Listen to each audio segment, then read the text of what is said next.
কলকাতা বিশ্ববিদ্যালয়ের গার্লস হস্টেলে বিপত্তি কি হয়েছে? রাতে হেদুয়ার হস্টেলে চাঙড় ভেঙে পড়ে আর তাতে আতঙ্ক তৈরি হয় স্বাভাবিকভাবেই। তড়িঘড়ি গার্লস হস্টেল ফাঁকা করলো বিশ্ববিদ্যালয়।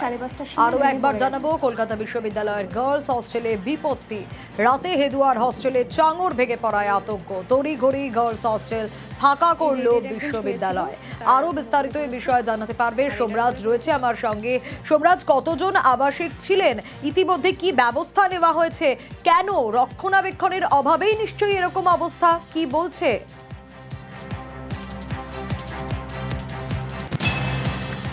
দেখো, শতাব্দী প্রাচীন কলকাতা বিশ্ববিদ্যালয়ের একাধিক হোস্টেল রয়েছে এবং সেই হোস্টেলের মধ্যেই দেখা গেল যে এই হেদুয়া পার্কের যে হোস্টেলে ৭৫ জন ছাত্রী থাকেন, অর্থাৎ ৭৫টি আসন রয়েছে হেদুয়া পার্কের গার্লস হোস্টেলে, সেখানেই গতকাল চাঙড় ভেঙে পড়ে এবং সেই চাঙড় ভেঙে পড়ার সময় যদিও কোনো ছাত্রী ছিলেন না, যদি থাকতো তাহলে বড়সড় দুর্ঘটনা ঘটতে পারত, তেমনটাই ছাত্রীরা জানাচ্ছেন।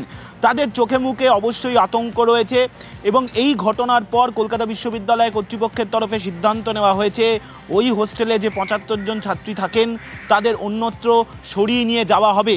যদিও আমরা যখন বিশ্ববিদ্যালয়ের হোস্টেলে গিয়ে পৌঁছালাম তখনও পর্যন্ত সেই প্রক্রিয়া বিশ্ববিদ্যালয় কর্তৃপক্ষ শুরু করতে পারেনি।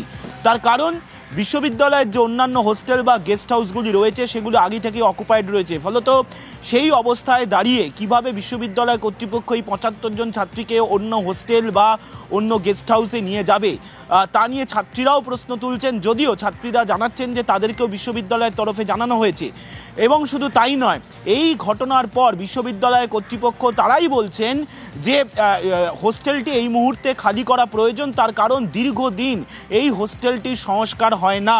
বিশ্ববিদ্যালয়ের রেজিস্ট্রার দেবাশিস দাসের সঙ্গে কথা হয়েছে আমার এবং তিনি বলছেন যে সংস্কারের অভাব রয়েছে এবং তারা পূর্ত দপ্তরকে দিয়ে দ্রুত সেই কাজ শুরু করবেন, কিন্তু যতদিন পর্যন্ত সেই কাজ না হয় ততদিন ছাত্রীদের অন্য জায়গায় থাকার ব্যবস্থা করা হচ্ছে।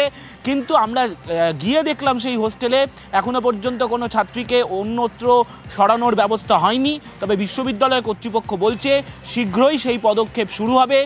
ছাত্রীদের মধ্যে আরো একবার একটু তোমার কাছ থেকে জানতে চাইবো, কারণ যে আপডেট পাওয়া যাচ্ছিল যে সরানো হয়েছে, কিন্তু তুমি যখন সেখানে পৌঁছলে দেখলে যে এখনো পর্যন্ত অন্য কোথাও সরানো হয়নি আবাসিকদের।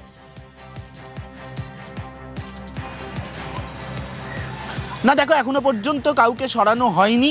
তবে যে ৭৫ জন ছাত্রী এই হোস্টেলটিতে থাকেন তাদেরকে জানানো হয়েছে। সোমরাজ, সঙ্গে থাকো, ইতিমধ্যেই আমরা যোগাযোগ করতে পেরেছি। আমাদের সঙ্গে রয়েছেন কলকাতা বিশ্ববিদ্যালয়ের রেজিস্ট্রার দেবাশিস দাস। আপনাকে স্বাগত জানাবো নিউজ 18 বাংলা এবং আপনার কাছ থেকে একটু জানতে চাইবো কিভাবে এরকম একটা ঘটনা, দীর্ঘদিন রক্ষণাবেক্ষণ না হওয়ার ফলেই তো এরকম একটা বিপত্তি, যে কোনো বড় দুর্ঘটনাও ঘটতে পারতো, কি ব্যবস্থা নেবেন এরপর? আসবো ওনার কাছে, তবে তার আগে আরো একবার জানাই যে পরিস্থিতি তৈরি হয়েছে কলকাতা বিশ্ববিদ্যালয়ের গার্লস হস্টেলে বিপত্তি, এখনো কাউকে সরানো হয়নি বলেই আপডেট। ইতিমধ্যেই আমরা যোগাযোগ করতে পেরেছি কলকাতা বিশ্ববিদ্যালয়ের রেজিস্ট্রার দেবাশিস দাস, তিনি রয়েছেন আমাদের সঙ্গে। আপনাকে স্বাগত জানাবো নিউজ 18 বাংলায়। আপনার কাছ থেকে একটু জানতে চাইবো, দীর্ঘদিন রক্ষণাবেক্ষণ না হওয়ার ফলেই তো এরকম একটা বিপত্তি কলকাতা বিশ্ববিদ্যালয়ের গার্লস হস্টেলে, কি ব্যবস্থা নেওয়া হবে? এখনো তো কাউকে সরানো হয়নি। হ্যাঁ, সরানোর সমস্ত ব্যবস্থা চলছে, কারণ এটা আমাদের সব অন্যান্য হোস্টেলগুলো তো সব ফিল্ড ছিল, সেগুলোকে ঠিকঠাক করে নিয়ে তাদের মধ্যে কিভাবে নতুন নতুন করে নতুন স্টুডেন্টদেরকে অ্যারেঞ্জ করা যায় সেটা চেষ্টা গতকাল সন্ধ্যা থেকে আমরা করে ফেলেছি। এবং আমাদের যে হোস্টেল এগুলো আছে, গেস্ট হাউসগুলো আছে, সেখানেও আমাদেরকে ছাত্রীদেরকে দিয়ে রাখা হবে, সে ব্যবস্থা হয়ে গেছে।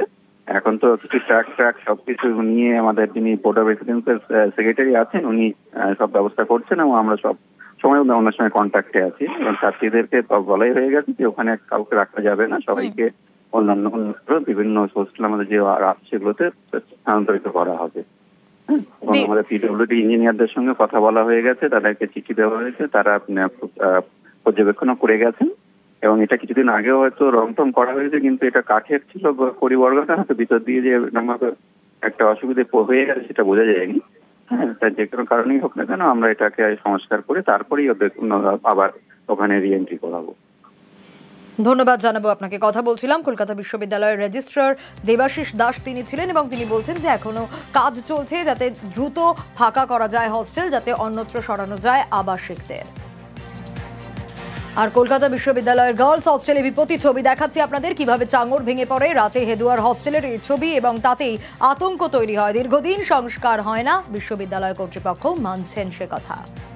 যে দিদিটা ঘুমোচ্ছিল সে তো বুঝতে পারেনি, মানে সে কিছুক্ষণ হলেই মানে তার ওপর মাথার ওপর মানে সে তো ঘুমন্ত অবস্থায় ছিল, কিন্তু সে বুঝতে পারে যে ওপরে চাল থেকে সেটা পড়ছে, তারপর সে সেখান থেকে সরে যায়, তারপর মানে তার তো সে বেঁচে যায়। তো আমরা কিছুজন জানাই চাঙড় ভেঙে যাওয়ার কিছু সিমেন্টের টুকরো ভেঙে যাওয়াতে আমরা জানাই যে এরকম ঘটনা ঘটছে। সেক্ষেত্রে আমরা জানিয়েছিলাম, কিন্তু কোনো রকম কোনো ব্যবস্থা বা রেনোভেশনের কোনো কিছু ব্যবস্থা ওনারা নেননি। এবং আমাদের কালকে ম্যাডাম আভাসপূর্ণভাবে বলেছেন যে হয়তো আমাদের অন্যান্য যে মহিলা হোস্টেল ইউনিভার্সিটি সেখানে চলে যেতে হতে পারে।